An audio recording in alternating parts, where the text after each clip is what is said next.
Alléluia. Bonjour bien-aimés. Bonjour, bonjour, bonjour, bonjour, bonjour. Bienvenue à ceux qui sont connectés. Bienvenue à ceux qui sont déjà éveillés. Bienvenue à notre émission Fraîche Onction de ce lundi. Bienvenue, bienvenue, bienvenue, bienvenue. La grâce de Dieu est sur vous. La grâce de Dieu est sur vous. Vous êtes bénis. La main du Seigneur est sur vous. La grâce de Dieu est sur vous. Père, au nom puissant de Jésus-Christ, voici une semaine glorieuse qui commence. Voici un temps, Seigneur, de révélation, un temps de visitation, un temps de gloire. Nous prions, Père, au nom de Jésus-Christ, que par ta droite puissante, tu nous conduis. Et Seigneur, que ce temps de méditation engendre une semaine phénoménale, extraordinaire. Nous prions, Seigneur, que ce soit une semaine de grâce, une semaine de visitation, une semaine de distinction pour chacun de tes enfants. Père, au nom puissant de Jésus, merci pour la grâce que tu nous accordes d'être à tes pieds ce matin. Merci, Seigneur, pour la main puissante qui nous mène, qui nous dirige, et pour la miséricorde que tu nous accordes, Père, d'invoquer ton nom tôt le matin. La main du Seigneur est sur vous, c'est une journée spéciale. Je vous dis, cette semaine est particulière, elle est particulière. Alléluia. Ok, prenons notre Bible, allons dans le livre d'Ésaïe, chapitre 56. Nous allons aller tout droit parce que nous voulons aller dans les profondeurs de la parole. Luc, Ésaïe 56, verset 7. Alors je vais lire ici, il est dit, je les amènerai sur ma montagne sainte. Je les amènerai sur ma montagne sainte. C'est bien que nous comprenions que lorsque le Seigneur parle de sa montagne sainte, il nous explique aussi par la bouche du même prophète Ésaïe. Nous sommes déjà en train de lire un peu dans les Écritures. Ésaïe 56, verset 7, il commence par dire « Je les amènerai sur ma montagne sainte ». Et je dis, lorsqu'il parle de sa montagne sainte, allons un peu dans Ésaïe 2. Regardons ce que le prophète Ésaïe dit de cette montagne sainte. Ésaïe chapitre 2, versets 1 et 2. Parole reçue en vision par Ésaïe, fils d'Amoz, sur Juda et Jérusalem. Il arrivera à la fin des temps que la montagne de la maison de l'Éternel sera fondée sur le sommet des montagnes. Donc lorsqu'il parle de sa montagne sainte, il parle du lieu où le temple est bâti. Donc, chaque fois que nous nous retrouvons, et n'oubliez pas que lorsque nous nous retrouvons, la parole du Seigneur dit que nous formons le saint temple du Seigneur.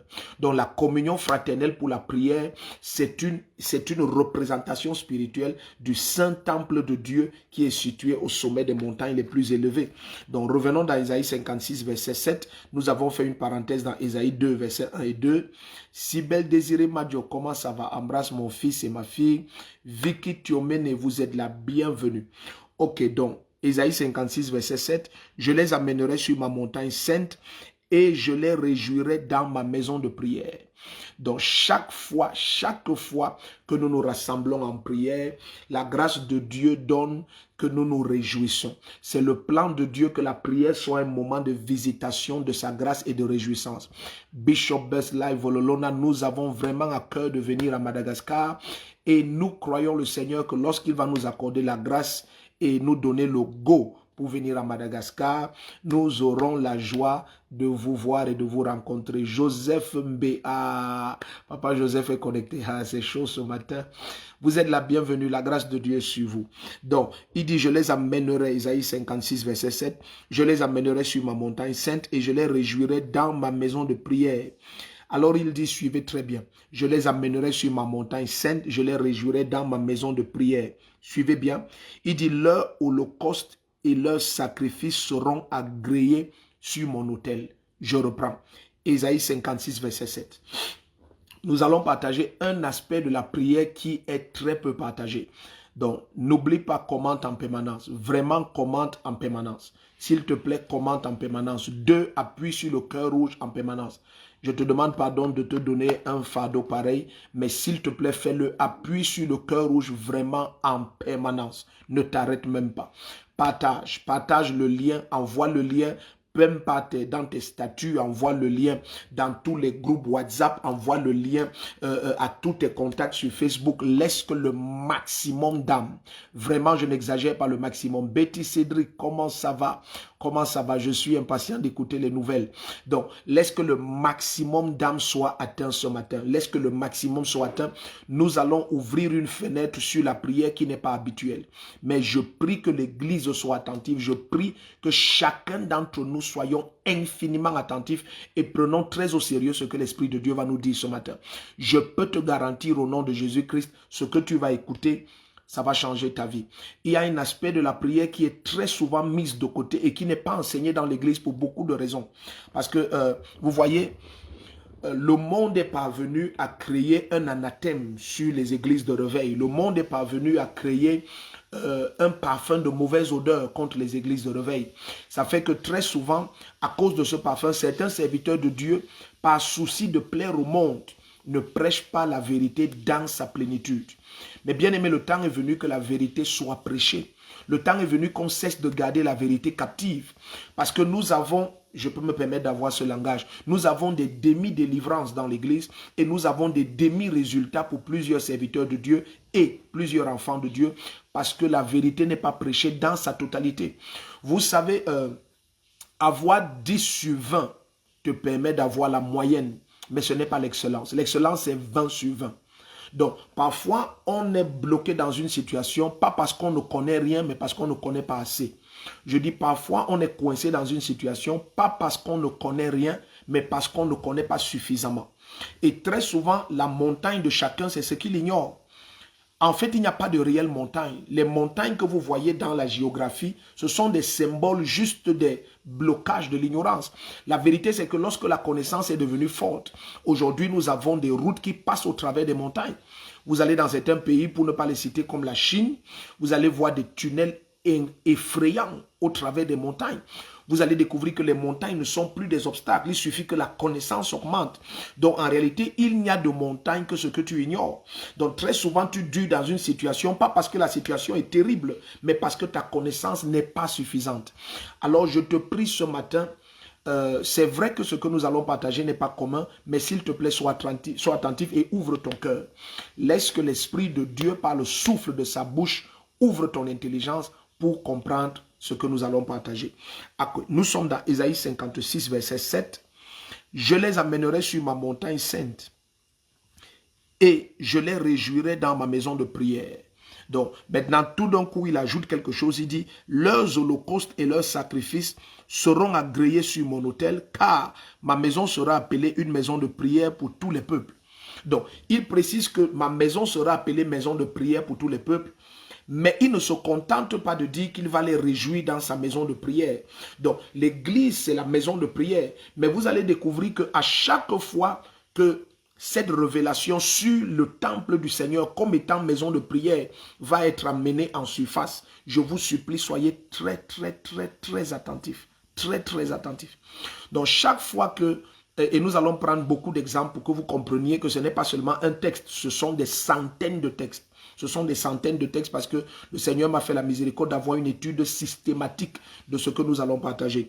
Donc vous allez découvrir que chaque fois que la prière va être présentée par le Seigneur comme un lieu de réjouissance, il y aura toujours l'aspect du sacrifice. Toujours. Suivez très bien, je reprends encore. Il dit, je vais vous réjouir dans ma maison de prière, mais tout d'un coup, il met une parenthèse qui est forte. Il dit, je les amènerai sur ma montagne sainte et je les réjouirai dans ma maison de prière. Il dit maintenant, et c'est une virgule, leur holocauste et leurs sacrifices seront agréés sur mon autel. Leur holocauste et leurs sacrifices seront agréés sur mon autel. Il précise que c'est une montagne sainte. Ce n'est pas un lieu d'iniquité, c'est une montagne sainte. C'est un lieu qui a été mis à part par la présence de Dieu. Maintenant, permettez que j'avance. Donc, il lie la prière avec le sacrifice. Il joint la prière avec le sacrifice. Il mélange les deux, la prière et le sacrifice. Il dit, je vais vous réjouir dans ma maison de prière. Et il dit, vos holocaustes et vos offrandes. Ça veut dire que le lieu de la prière est aussi le lieu des holocaustes et des offrandes. Et l'holocauste est une offrande particulière parce que c'est la seule de toutes les offrandes et de tous les sacrifices dont celui qui présentait ne prenait aucun morceau. L'holocauste était une offrande consommée complètement et offerte à l'Éternel. Donc il dit leurs sacrifices et leurs holocaustes, leurs offrandes, regardez bien comment il parle. Il dit leurs holocaustes et leurs sacrifices seront agréés. leurs holocaustes et leurs sacrifices seront agréés. Donc, dans la maison de prière, il faudrait qu'il y ait des holocaustes et des sacrifices. Il faudrait qu'il y ait des holocaustes et des sacrifices. Vous allez découvrir, pour citer seulement 2 exemples, dans 2 Chroniques chapitre 7, regardez un peu ça. Dans 2 Chroniques chapitre 7, à partir du verset 1, la Bible va nous dire que lorsque Salomon eut achevé de prier, le feu tomba du ciel sur l'holocauste. Donc ça fait que pendant qu'il priait, il y avait l'holocauste. Il y avait un sacrifice qu'il avait présenté. Il ne venait jamais en prière sans un sacrifice. Soyez attentifs, vous allez me dire que c'est l'ancienne alliance. Nous allons aller dans la nouvelle alliance et le choc va devenir très fort. Ok, avançons un peu, allons dans 2 Chroniques 7. Que l'Église soit attentive, parce que très longtemps, nous avons gardé beaucoup de choses en captivité. Ça fait que beaucoup d'entre nous chrétiens prions beaucoup, mais voyons très peu de résultats. Nous prions beaucoup, mais voyons très peu de résultats. En fait, même, je vais un peu brutaliser ton entendement. Tous ceux qui sont en train de me visionner, vous avez déjà plus prié qu'Abraham. Je répète, je dis, tous ceux qui sont en train de me visionner maintenant ont déjà plus prié qu'Abraham. Mais comment tu as déjà plus prié qu'Abraham et tu n'écoutes pas Dieu comme Abraham et tu ne vois pas les résultats d'Abraham? Mais Jésus va prévenir l'Église. Il va dire, si vous avez Abraham pour père, faites l'œuvre d'Abraham. Faites l'œuvre d'Abraham. Ce qui a distingué Abraham, c'était la dimension de son cœur à être capable à donner n'importe quoi au Seigneur. S'il vous plaît, soyez attentifs. Ce qui a distingué Abraham, ce n'était pas sa marche avec le Seigneur en termes de consécration. Abraham était un homme spécial. Il avait une crainte en lui tellement forte qu'il était capable de mentir que sa femme, c'est sa petite sœur, au moment où sa vie était en danger. Donc, si on regarde certains aspects de la vie d'Abraham, on a du mal à comprendre que cet homme a été autant distingué par le Seigneur. Mais il y avait quelque chose de spécial qui rendait Abraham unique pour le Seigneur. Et le Seigneur va présenter les 2 choses. La première, c'est que Abraham va ordonner à ses enfants, à sa descendance, de suivre l'Éternel après lui. Dieu a fait de ça une marque pour qu'il soit son ami. La deuxième, c'est que Abraham était capable de sacrifier à El Shaddai ce qu'il avait de plus précieux, ça veut dire son propre fils. Suis bien, je reprends.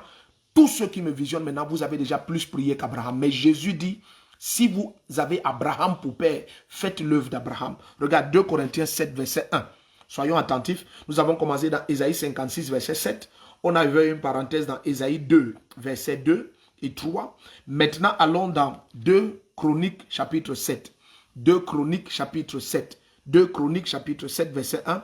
Lorsque Salomon eut achevé de prier, le feu descendit du ciel et consuma l'holocauste ainsi que les sacrifices.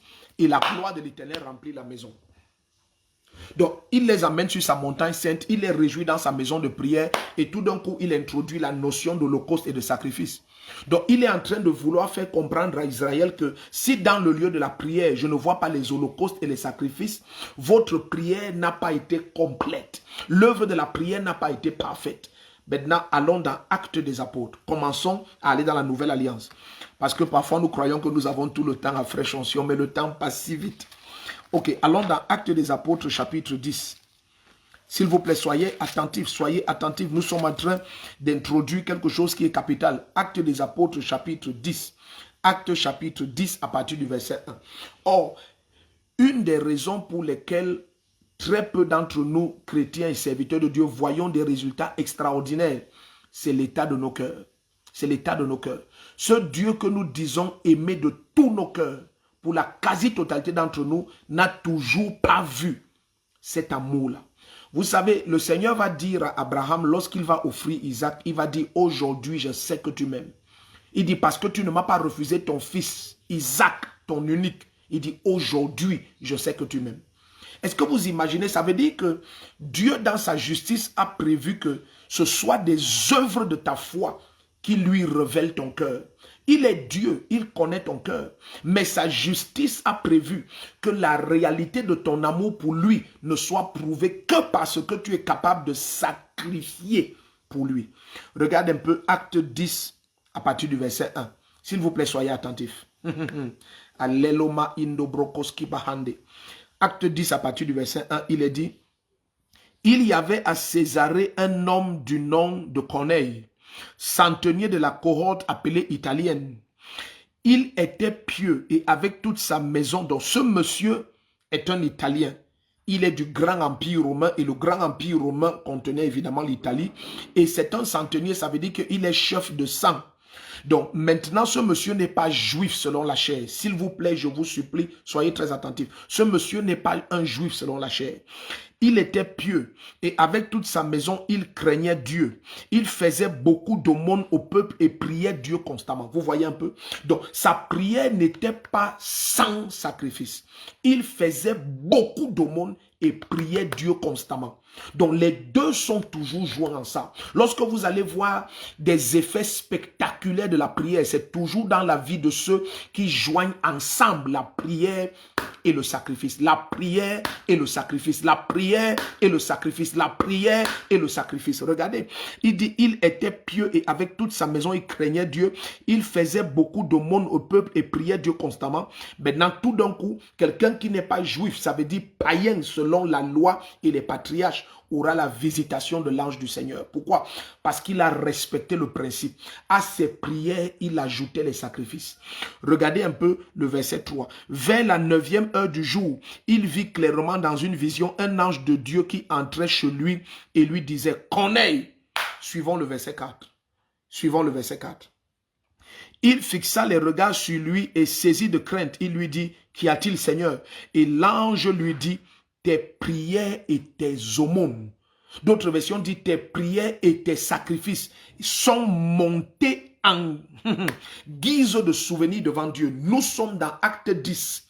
Ça, c'est la nouvelle alliance, c'est la dispensation dans laquelle nous sommes. Voici quelqu'un qui n'est pas juif et la parole du Seigneur vient vers lui par l'ange de l'Éternel. Et l'ange lui dit, tes prières et tes sacrifices sont montés en guise de souvenir devant l'Éternel. Les prières et les sacrifices sont donc jusqu'à maintenant, dans cette nouvelle alliance, les prières jointes au sacrifice provoquent la réaction des anges, jusqu'à présent. Mais très souvent, on craint d'enseigner ça à l'église. Suivez bien ce que je vous dis. On craint d'enseigner ça à l'église. Pourquoi? Parce qu'on a une foule de personnes infiltrées parmi nous qui n'ont pour dessein que salir le nom du Seigneur et l'image de l'église. Alors, ils aiment s'accaparer. C'est comme s'il y en a qui me visionnent maintenant, ils vont choisir de couper certains morceaux de ce direct pour salir le nom du prophète de faux. Mais le prophète de faux n'a aucun nom à protéger. Moi, je ne loue et ne célèbre que Jésus-Christ. Je n'ai aucune notoriété à protéger. Même ceux qui nous salissent, ils vont quitter cette terre. Nous partirons tous. Donc la vérité doit être prêchée. Le peuple de Dieu doit être délivré. Enfin, le peuple doit être délivré. La réalité, c'est que nous prions beaucoup. Mais nous ne faisons qu'un bras de ce qui doit être fait dans la maison de prière. La prière doit être jointe au sacrifice. Les deux vont ensemble. Lorsque tu veux provoquer la main du Seigneur et amener un principe spirituel qui est majeur à manifestation, tes prières doivent être jointes au sacrifice. Maintenant, continuons, rentrons en arrière, allons dans Actes des Apôtres, restons dans Actes des Apôtres, mais allons au chapitre 5. Allons au chapitre 5, commençons même au chapitre 4. Chapitre 4 à partir du verset 32 et nous descendons comme ça. Soyez attentifs, soyez attentifs. Tu vas cesser de perdre les combats dans ta vie. Je te dis au nom de Jésus-Christ, tu vas cesser de perdre les combats. Je te dis, tu vas cesser de perdre les combats. Tu vas cesser. Tu seras surpris de voir que ce mois de septembre, pour tous ceux qui vont pratiquer ce que nous disons, tu seras choqué de te demander, mais attends, est-ce que je priais donc depuis? Pourquoi maintenant c'est si facile? Parce que c'est maintenant que tu commences à respecter le principe, la totalité de la révélation. Tu vois, nous sommes dans la nouvelle alliance. Yes, la prière et le sacrifice doivent toujours aller ensemble. Toujours. Si je devais parler de moi ici, je vous donnerais des dizaines de témoignages extra phénoménaux sur la prière et le sacrifice. En fait, même c'est un témoignage que personne ne peut croire. Personne ne peut croire. Mais quand tu joins le sacrifice à la prière, il n'y a aucun diable nulle part pour résister. Regarde ce qui se passe maintenant. Nous sommes dans Actes des Apôtres, chapitre 4, à partir du verset 32. Nous descendons à partir de là. La Bible dit, la multitude de ceux qui avaient cru n'était qu'un cœur et qu'une âme. Continuons. Nul ne disait que ses biens lui appartenaient en propre, mais tout était commun entre eux. Soyez attentifs. Avec une grande puissance, les apôtres rendaient témoignage de la résurrection du Seigneur Jésus et une grande grâce reposait sur eux tous. Continuons. Car, pourquoi la grande grâce reposait sur eux tous? Car il n'y avait parmi eux aucun indigent. Tous ceux qui possédaient des champs suivaient bien un peuple qui se rassemblait 3 fois par jour pour prier. Regardez quel était. Je parle de l'église primitive, je parle de l'origine. Je parle de l'origine. Dieu ramène ce qui a été. Dieu ramène ce qui a été. Ce qui sera est ce qui est déjà là. Donc si nous devons marcher et avoir les résultats apostoliques bibliques, nous devons pratiquer ce qui était pratiqué. Le problème aujourd'hui, c'est qu'entre-temps, sont venus les médias et les réseaux sociaux et n'importe qui est immature dans l'église a une plateforme pour s'exprimer et il y a une foule d'immatures pour l'acclamer. Et c'est ça le problème. Et ça a amené plusieurs serviteurs de Dieu à avoir peur de dire la vérité. Je vous le dis, plusieurs ont peur. Quand nous causons entre nous serviteurs de Dieu, plusieurs te disent que non, c'est vrai. Mais vraiment, si tu oses parler de ces choses, il faut oser dire la vérité. Il faut oser libérer le peuple du Seigneur. Maintenant, suis-moi. Verset 34. Car il n'y avait parmi eux aucun indigent. Tous ceux qui possédaient des champs ou des maisons les vendaient. Voici des gens qui prient. Mais regardez la dimension du sacrifice. Oh, l'église. Nous louons le même Dieu que ses apôtres. Et nous nous étonnons d'avoir des résultats différents parce que nous ne pratiquons pas leurs œuvres. Est-ce que je peux continuer la lecture? Regardez. Il dit, car il n'y avait parmi eux aucun indigent. Tous ceux qui possédaient des champs ou des maisons les vendaient, apportaient le prix de ce qu'ils avaient vendu et le déposaient aux pieds des apôtres. Et l'on distribuait à chacun selon qu'il en avait besoin. Joseph, surnommé par les apôtres Barnabas, ce qui signifie fils d'exhortation, lévite originaire de Chypre, vendit un champ qu'il possédait, apporta l'argent et le déposa aux pieds des apôtres. Chapitre 5, verset 1. Mais un homme du nom d'Ananias, avec Saphira, sa femme, vendit une propriété et retint avec le consentement de sa femme une partie du prix. Puis il apporta l'autre partie et la déposa aux pieds des apôtres. S'il vous plaît, je veux juste qu'on cause à cœur ouvert maintenant. Vous connaissez l'histoire. L'esprit de Jésus-Christ va tuer Ananias et Saphira dans la nouvelle alliance. Dans la maison de prière. Pourquoi? Parce que pendant que le peuple de Dieu pratiquait pleinement le sacrifice et la prière, Ananias et Saphira voulaient ruser. Ananias et Saphira n'avaient pas compris que lorsque le sacrifice et la prière sont joints, on amène la grâce à une dimension supérieure. La Bible dit qu'une forte grâce reposait sur les apôtres. Ce n'était pas une grâce normale, c'était une forte grâce. Suivez-moi très bien, soyons ensemble. Nous sommes dans Acte 5 à partir du verset 1. Comment le Saint-Esprit va juger instantanément. Et je vais vous expliquer ça dans Malachie 3. C'est très clair. Je ne parle pas des dîmes. Non, on va aller dans Malachie 3. Vous allez lire. Malachie 3 ne parle pas seulement des dîmes. Non, ça parle d'autre chose de très profond. Je dis comment le Saint-Esprit va instantanément tuer. Pas un démon. Pas un démon. Le Saint-Esprit va tuer dans la maison de prière Ananias et Saphira. Est-ce que ce n'est pas possible que dans la maison de prière, ce soit le Saint-Esprit qui te résiste depuis?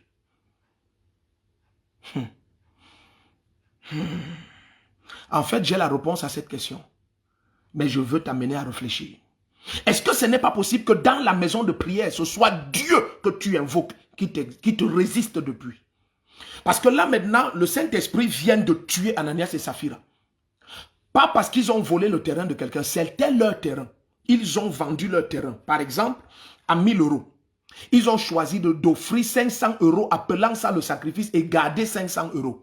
Mais dans la maison de prière, la grâce était devenue suprême à cause de l'abondance de prière jointe au sacrifice. Ils pensaient que c'était encore nos genres de lieux de prière. C'était devenu un lieu où le sacrifice a amené la présence de Dieu et sa jalousie, sa puissance à une dimension qu'ils ne connaissaient pas.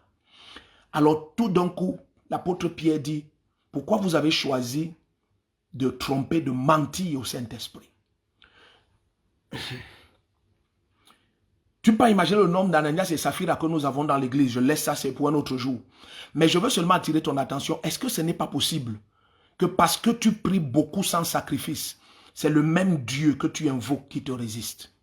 Parce que là, il est en train de tuer là maintenant 2 personnes, Ananias et Saphira. Mais ce n'est même pas l'argent qu'ils ont volé, c'était leur terrain. C'était leur terrain. Je laisse dans l'église ceux qui prennent des vœux et des engagements et ne les respectent jamais. Je laisse cet aspect. Je laisse l'aspect du jeu dans la maison du Seigneur, dans la maison de prière. Pourquoi certains se posent toujours la question de savoir pourquoi je prie autant, Dieu n'exauce pas? Pose-toi la question de savoir, est-ce que ton cœur est tout entier au Seigneur? Comment je le sais? Pourquoi l'Esprit de Dieu frappe aussi brutalement? Parce que ce n'était plus seulement une maison où les gens invoquent Dieu, c'était une maison où le sacrifice est offert. Il y avait des milliers de personnes qui vendaient tous leurs biens et apportaient aux pieds des apôtres. Ces gens présentaient ces sacrifices et élevaient la voix en prière. Tu ne peux pas combattre un pareil peuple. Les anges étaient devenus physiquement manifestes plusieurs fois dans le livre des apôtres. Et de nos jours, ceux qui le pratiquent ont les mêmes témoignages. Les anges prennent des apparences physiques et rendent ministère de façon phénoménale. Phénoménale. Ce n'est pas un phénomène qui est... comment dire ça, qui est mineur aujourd'hui. Non, ce n'est mineur que dans la vie de certains serviteurs de Dieu et chrétiens. C'est un phénomène majeur dans la vie de plusieurs d'entre nous. Des apparitions physiques d'anges rendant le ministère, transportant des choses. Plusieurs ne comprennent pas. La prière doit être jointe au sacrifice. Regardez un peu, allons dans Malachie 3, je vais te faire voir quelque chose. Malachie 3. Enteliko maharahu saba, à partir du verset 3. Malachie 3 à partir du verset 3. Malachie 3 verset 3 à 6. Ibaro shatekeria bahanda. Alors la parole du Seigneur dit, suivez très bien, il siégera tel celui qui fond et purifie l'argent. On parle du Seigneur ici. Il siégera tel celui qui fond et purifie l'argent. Il purifiera les fils de Lévi. Il les épurera comme on épure l'or et l'argent, et ils seront pour l'Éternel ceux qui amènent l'offrande avec justice. Donc la qualité de la personne qui apporte le sacrifice est importante. La sanctification de ta vie est importante. Il dit, il va les sanctifier d'abord. Regardez bien. Et ils seront pour l'Éternel ceux qui amènent l'offrande avec justice. Regardez le verset 4.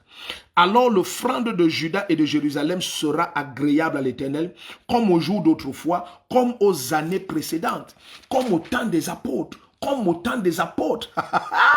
Comme au temps des apôtres. Verset 5 et 6 maintenant. Il dit, je m'approcherai de vous pour le jugement. Maintenant, vous commencez à comprendre.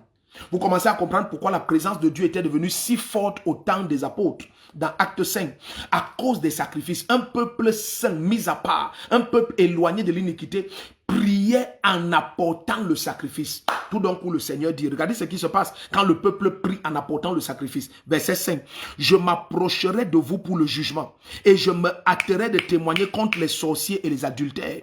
Je continue, contre ceux qui font de faux serments. Voilà ce qui a pris Ananias et Saphira. Lorsqu'un peuple consacré apporte des sacrifices au moment de la prière, il faut faire attention. Le Seigneur dit, à ce moment, je me hâte de juger. Je me hâte de juger les adultères et les sorciers. Et ceux qui prêtent de faux serments, Ananias et Saphira vont être jugés hâtivement parce qu'ils viennent de prêter un faux serment. Pierre dit, pourquoi avez-vous menti au Saint-Esprit? Est-ce que vous ne comprenez pas que lorsqu'un peuple consacré prie avec des sacrifices, la présence de Dieu devient active dans sa manifestation? Regardez, il dit, je m'approcherai de vous pour le jugement et je me hâterai de témoigner contre les sorciers et les adultères, contre ceux qui font de faux serments, contre ceux qui oppriment le salarié. Qui oppriment le salarié, la veuve et l'orphelin, qui font tort à l'immigrant et ne me craignent pas, dit l'Éternel des armées, car c'est moi l'Éternel et je n'ai pas changé. C'est moi l'Éternel, je n'ai pas changé. Donc, pourquoi parfois on t'opprime en Europe? Il dit que je vais me précipiter de juger ceux qui oppriment les immigrés. Pourquoi on t'opprime en Europe? Et tu pries autant. Les papiers ne sortent pas. L'emploi ne sort pas. Tellement de choses ne bougent pas depuis tant d'années. Et tu pries. Mais ta prière est-elle jointe au sacrifice? Est-elle jointe au sacrifice? C'est ça le problème dans l'église. C'est ça le problème dans l'église. C'est que très souvent nous voulons écouter un évangile qui nous plaît. Mais le Seigneur parle maintenant de sanctification, de prière jointe au sacrifice. Et c'est à ce moment qu'il dit, je vais me hâter de témoigner.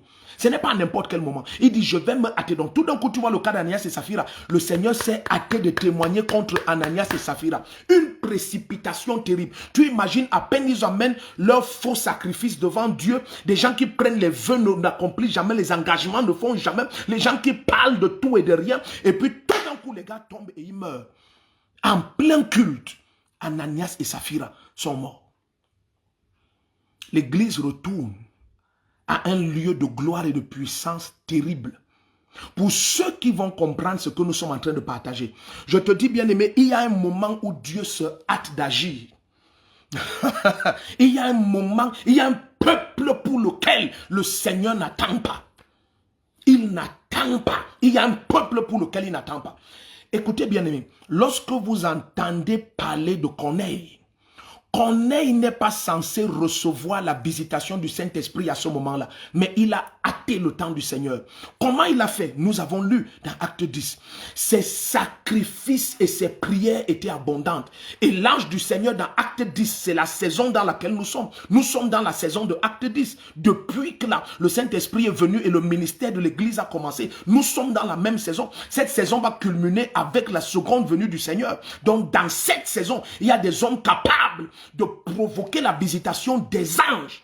Pourtant, il n'était pas un apôtre. Corneille n'est pas un apôtre. C'est juste un centenier romain, mais qui aimait invoquer le Dieu d'Israël, joint au sacrifice. Tout d'un coup, un ange se hâte d'entrer chez lui. Et il va dire, Corneille, hâte-toi d'appeler. Tout va devenir hâtif. Tout sera hâté.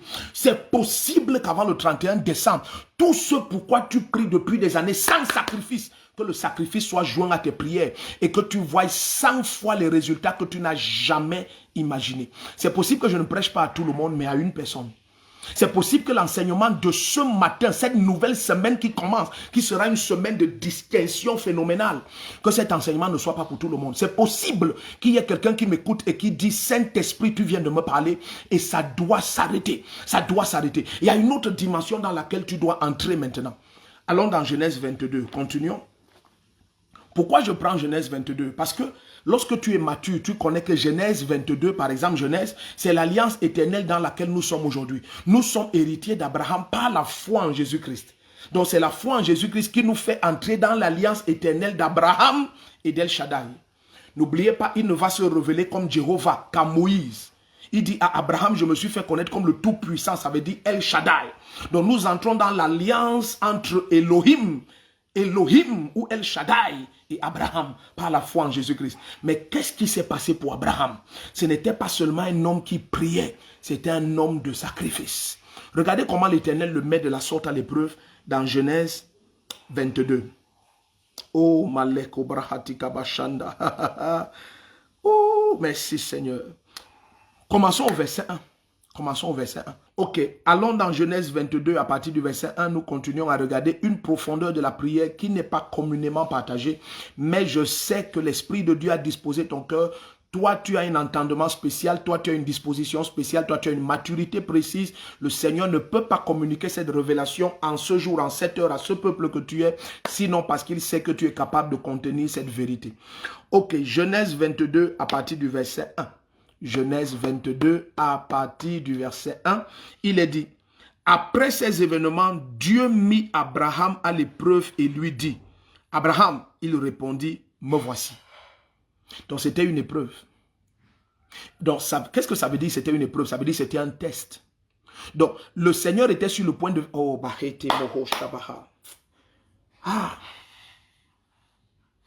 il y a des choses que lorsque je partage à l'église, je me demande toujours, Seigneur, libère le cœur de tes enfants. Libère-le. Il y a tellement de voix contradictoires de nos jours. Il y a tellement de distractions. Il y a tellement de voix qui réclament ton attention.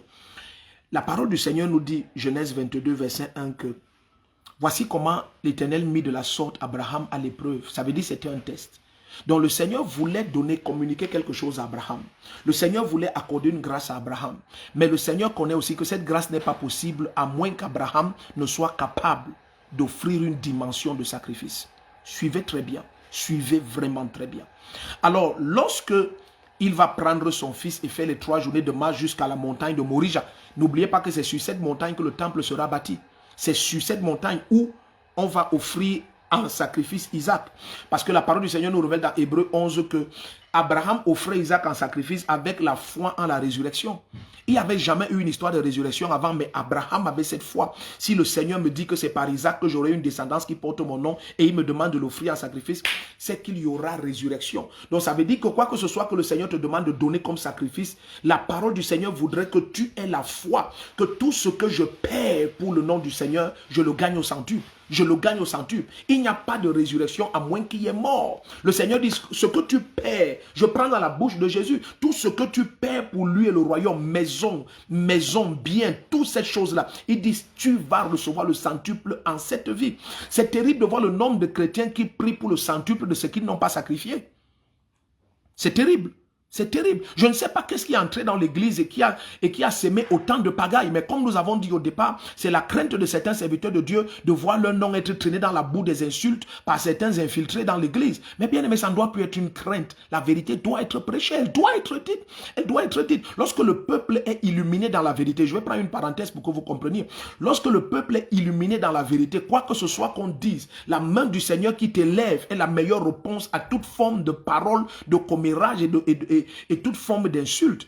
Bien aimé, lorsque le Seigneur t'élève, même ceux qui t'insultent reviennent te voir la nuit. Si tu doutes, demande à Nicodème pourquoi il est venu de nuit rencontrer Jésus. Parce que la personne qu'ils insultaient en groupe, seuls dans leur intimité, tous reconnaissaient que la main du Seigneur est quand même avec ce monsieur. Donc même si on insulte cette révélation, pratique-la. Pourquoi? Parce que même ceux qui l'insultent vont revenir dans quelques années reconnaître que la main du Seigneur est sur ta vie. Est-ce qu'on est ensemble maintenant? Donc regarde, lorsqu'il va découvrir que Abraham ne lui refuse pas son fils, son unique, le Seigneur va lui dire maintenant, continuons un peu. Regardez le verset 12. Regardez le verset 12. Alléluia. Regardez le verset 12. L'ange dit, n'étends pas ta main sur le jeune homme et ne lui fais rien. Car j'ai reconnu maintenant que tu crains Dieu et que tu ne m'as pas refusé ton fils, ton unique. Il dit, j'ai reconnu maintenant. Donc, il y a une œuvre de ta part que le Seigneur attend pour mettre un sceau sur une grâce, pour transférer un dépôt, pour transférer une nouvelle dimension. C'est un sacrifice qui t'introduit dans une nouvelle dispensation. Une nouvelle dispensation de sa grâce requiert une dimension de sacrifice. Ce n'est pas seulement prier, c'est prier joint au sacrifice. Regarde. Alors tout d'un coup, et vous vous souvenez, chaque fois qu'Abraham va invoquer l'Éternel, on va toujours parler de sacrifice. En fait, le temps nous manquerait pour regarder tout cela dans tous les détails. Mais nous croyons le Seigneur que ça, c'est une bonne plateforme pour partager ces choses. Pourquoi? Parce que depuis bientôt 3 mois et plus que cette émission a commencé, le Seigneur nous fait grâce de nous donner de la nourriture sans cesse renouvelée et sans cesse forte. Donc, je crois que tu as la maturité d'écouter des choses profondes. Alléluia. Mekabosa. Donc, suis bien. Suis très bien. Alors maintenant, tout d'un coup, il dit, l'ange de l'Éternel, verset 15, l'ange de l'Éternel appela Abraham une seconde fois du ciel et dit, verset 16, je le jure par moi-même, oracle de l'Éternel, parce que tu as fait cela et que tu n'as pas refusé ton fils, ton unique. Donc il dit, la raison pour laquelle je vais t'accorder la grâce suivante, c'est à cause de ce que tu as fait. Donc la grâce n'a pas simplement été accordée parce qu'Abraham priait, non, c'est parce qu'il a vu que cet acte posé par Abraham est révélateur de la vérité de son cœur. La vérité du cœur. La vérité du cœur n'est révélée que parce que tu es capable, non seulement doté de ta vie comme iniquité pour la gloire du Seigneur, mais aussi d'apporter comme sacrifice en honneur à son nom. Donc la prière jointe au sacrifice, bien aimé, précipite, déclenche et acte. Elle acte des manifestations angéliques extra-phénoménales. Allons regarder d'autres exemples dans les Écritures. Est-ce que tu es ici? Est-ce que tu es connecté? Bienvenue à ceux qui nous rejoignent. Bienvenue à ceux qui nous rejoignent. Bienvenue à ceux qui nous rejoignent. La grâce de Dieu est sur vous tous. La main du Seigneur est sur vous. La droite de Dieu vous recouvre et vous garde. Que la grâce de Dieu te garde. La main du Seigneur vous protège au nom puissant et souverain de Jésus-Christ. Père, au nom puissant de Jésus-Christ, laisse que par le souffle de ton esprit, Seigneur, l'intelligence de ton peuple soit ouverte. Laisse que la parole ait un libre accès à chaque cœur. Au nom puissant de Jésus-Christ, au nom de Jésus-Christ. Père, au nom puissant de Jésus-Christ. Laisse que ta parole, Seigneur, ait non seulement un libre accès, mais qu'elle libère les cœurs, qu'elle illumine la vie de tes enfants. Seigneur, en ce mois de prière, amène ton peuple dans une dimension de révélation, une dimension de connaissance, une dimension de lumière dans laquelle ils n'ont pas fonctionné avant. Et laisse que, Seigneur, non seulement ils soient des auditeurs, mais par-dessus tout des pratiquants de ta parole. Pendant qu'ils pratiquent ta parole, confirme-la selon que tu as dit à Jérémie. Maintenant, je me hâte d'accomplir ma parole. Maintenant, je me hâte d'accomplir ma parole. Tu as dit par la bouche du prophète Ézéchiel, je dirai une parole qui se réalisera sans délai. Nous croyons que c'est le temps, selon que tu as dit de ta bouche, Seigneur Jésus-Christ, que le Père ne fera-t-il pas promptement justice à ses élus qui crient à lui jour et nuit. Nous croyons que c'est le temps où la révélation profonde de la prière est accordée et ton peuple joint le sacrifice à la prière. Et ton peuple entre dans une dimension où le ministère des anges est athée, où la grâce est athée, où la grâce supérieure est accordée, où ton peuple opère dans des termes d'alliance d'une profondeur insoupçonnée auparavant,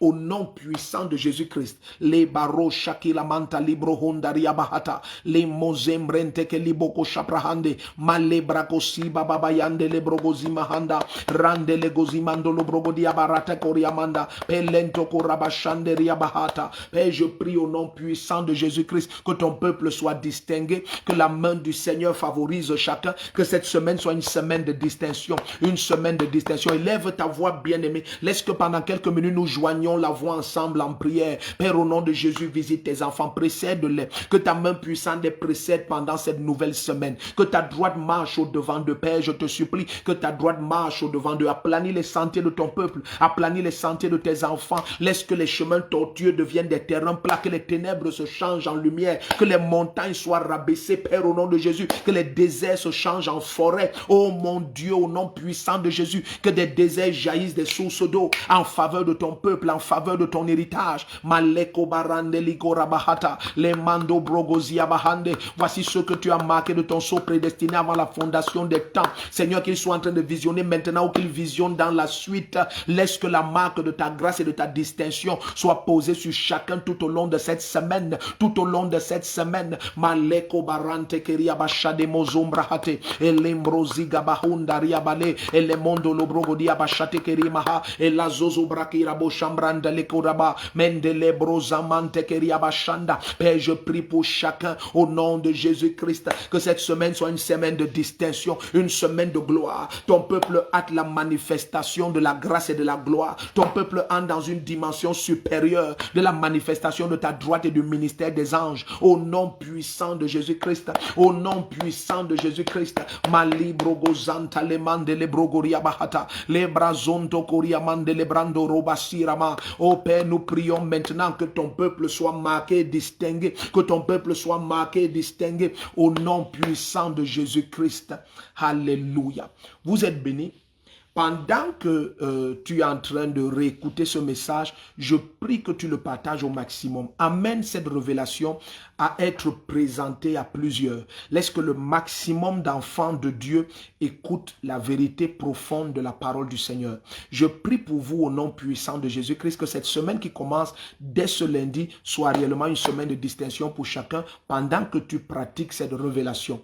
Je prie au nom de Jésus-Christ que toutes sortes de grâce te soit accordé. Que cette semaine ne soit pas une semaine où tu opères dans des dimensions de grâce habituelles, mais dans une dimension supérieure de la grâce du Seigneur. Dans quelques domaines où tu as besoin de la grâce, bien-aimé, la lumière t'est donnée. Jusqu'à ce qu'on se retrouve tout à l'heure à 23h heure du Cameroun, dans notre chaîne Telegram, Gain Vision 100 millions pour 1 heure de prière dans sa présence. Je prie que la grâce de Dieu te distingue, que la main du Seigneur te favorise aux yeux de tous, que la main du Seigneur te donne accès et acceptation devant tous, que les portes qui étaient fermées hier s'ouvrent en ta faveur dès cet instant, au nom puissant de Jésus, et que tu reviennes dans la maison du Seigneur avec un cri d'allégresse. Ce dimanche, j'annonce déjà d'avance, nous avons un culte extraordinaire, extra phénoménal. Nous allons voir la main du Seigneur comme jamais auparavant. Prépare-toi dès cet instant, dès cette journée, dès ce lundi, et paye le prix pour être présent derrière la gendarmerie demain. Donc je t'aime beaucoup, la main du Seigneur est sur toi. La grâce de Dieu te distingue, tu es spécial, tu es béni. Au nom de Jésus-Christ. Shalom.